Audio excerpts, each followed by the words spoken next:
Esta é a Fundação Oswaldo Cruz, uma instituição de mais de 100 anos que pesquisa na área da saúde. Ela tem esse nome em homenagem ao médico, sanitarista e epidemiologista Oswaldo Cruz, que ajudou a construir a reputação da instituição ainda nos primeiros anos do século passado. Em junho de 2014, a Fundação venceu um edital público da Secretaria Nacional de Políticas sobre Drogas para realizar o terceiro levantamento nacional sobre o uso de entorpecentes. Nesse edital, a Fundação ficava obrigada a produzir dados que indicassem os próximos passos que o Estado brasileiro deveria dar na política de drogas. O levantamento deu trabalho, mais do que os anteriores.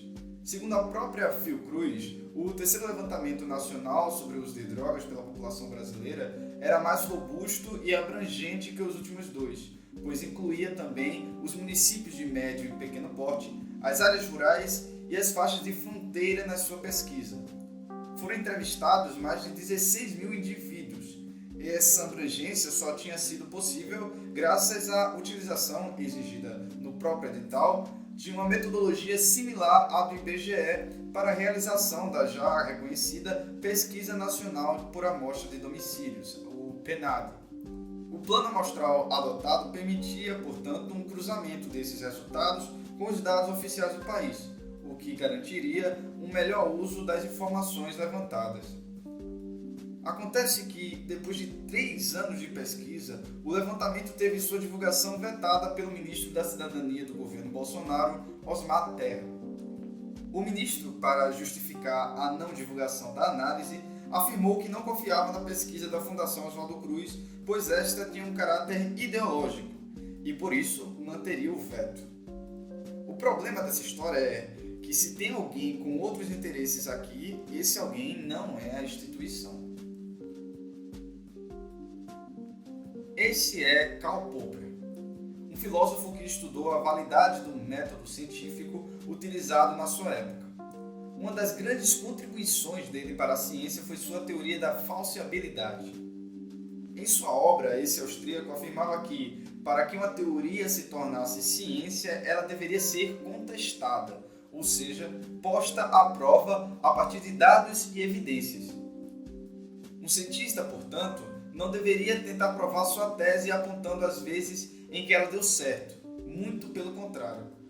O pesquisador deveria, segundo Popper, tentar provar que sua teoria estava errada, pois seria essa a melhor forma de encontrar as possíveis falhas de sua teoria. Todo cientista teria então que questionar a validade de sua ideia. Ele mesmo e seus pares, no caso outros cientistas, teriam que provar que as afirmações levantadas em sua própria hipótese seriam falsas, pois só buscando os erros de sua própria teoria é que o pesquisador conseguiria comprovar a força de sua afirmação. Popper mudou o modo como nós víamos a metodologia científica, demonstrando como os experimentos e levantamentos empíricos deveriam pôr em prova as teorias e afirmações que as pessoas fazem, seja na política ou na ciência. E o primeiro passo para isso foi mexer na política. Que política que nós tínhamos de droga? Essas cracolândias que estão espalhadas pelo país todo, essa epidemia de drogas que sair aqui na rua agora nós podemos encontrar ali com grande probabilidade de encontrar pessoas usando droga numa situação de deteriorização física, mental terrível. A tragédia que é para milhões de famílias. E o governo sempre fez cara de paisagem sobre isso, né?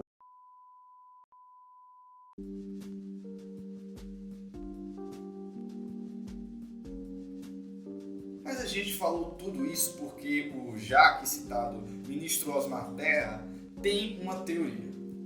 E a sua teoria está exposta no projeto de lei complementar número 37, da qual ele é autor. Esse projeto visa mudar a política de tratamento de dependentes de drogas. Dentre outras mudanças que serão realizadas no modelo atual, a proposta do ministro prevê uma nova forma de internação involuntária por até 3 meses para possíveis dependentes químicos. Neste novo modelo de internação, bastaria a autorização de um parente ou, na falta deste, de um profissional da área da saúde para que o recolhimento fosse realizado, mesmo contra a vontade do dependente. Essa lei coloca as comunidades terapêuticas no centro das políticas públicas de tratamento, indo de encontro às antigas diretrizes do SUS, que indicavam a internação clínica apenas em último caso. O principal argumento do ministro e dos seus apoiadores, como vimos aqui, é que haveria uma epidemia do uso de drogas na sociedade brasileira, o que justificaria esse tipo de internação e outras mudanças legislativas. E é aí que mora o problema. O levantamento realizado pela Fiocruz e questionado pelo ministro vai de encontro a essa premissa. Ele demonstra que, apesar dos problemas ligados à dependência de drogas no Brasil, não há uma crise social que possa ser chamada de epidemia. Em matéria exclusiva, o site The Intercept Brasil conseguiu antecipadamente alguns dados finais do levantamento. Entre eles, a baixa utilização de crack pelos brasileiros é uma das informações que se sobressaem, principalmente diante dessa narrativa do ministro sobre a epidemia de drogas. Sendo assim, a tese do ministro se enfraquece diante dos resultados apresentados pela pesquisa. Se aplicássemos o método de falsibilidade de Popper, o projeto de lei complementar número 37 de Osmar Terra teria sérios problemas de fundamentação científica. Já o levantamento feito pela Fiocruz, criticado pelo ministro pelo seu possível caráter ideológico, foi em 2018 submetido, aprovado e publicado nos anais do Joint Statistical Meeting, evento que reuniu diversas associações estatísticas mundiais. Sendo assim, a pesquisa da Fiocruz passou por alguma revisão de pares. É bom deixar claro que isso não significa, no entanto, que essa pesquisa seja perfeita, mas sim que ela possui uma tendência a representar a realidade, pois passou nos testes pelo quais se propôs. A ciência, gente, apesar de buscar a verdade, raramente nos garante, com 100% de certeza, suas afirmações. Isso porque ela possui uma responsabilidade para com a sociedade, para com o conhecimento.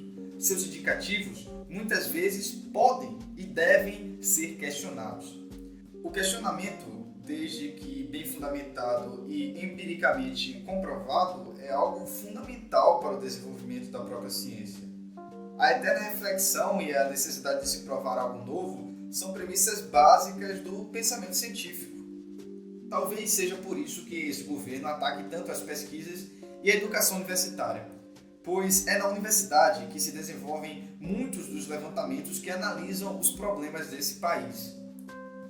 Essas pesquisas geralmente se utilizam de levantamentos com um rigor metodológico e revisão por pares. Há um extremo cuidado, um verdadeiro zelo com cada afirmação, cada palavra que é dita em um trabalho científico. O governo e seus apoiadores, no entanto, não apresentam dados ou pesquisas respeitadas para decidir o futuro do país. Pelo contrário, escolhe seus ministros de acordo com a opinião super embasada do auto-intitulado filósofo terraplanista Olavo de Carvalho. Você veja, a Pepsi Cola está usando células de fetos abortados, né, como adoçante nos refrigerantes. Numa entrevista à revista Veja, Jair Bolsonaro contou como foi o processo de escolha do colombiano naturalizado Ricardo Vélez para o posto de ministro da Educação. Disse o presidente: foi uma indicação do Olavo de Carvalho? Foi, não vou negar.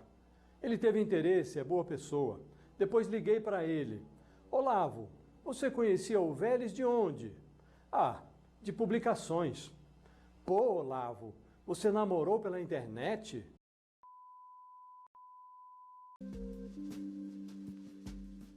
Curtidas no Twitter, memes pagos e as palmas virtuais estão sendo, para esse governo, mais importantes do que as estatísticas e os resultados levantados pelos cientistas nas decisões políticas atuais.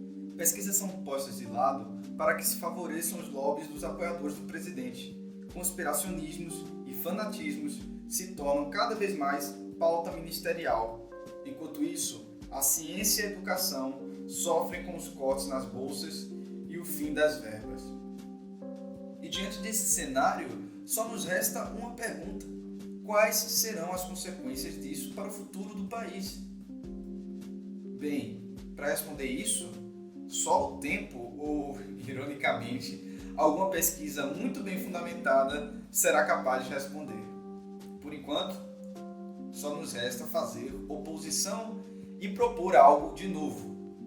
Propor politicamente pautas que apoiem a ciência, a educação e o respeito à metodologia científica.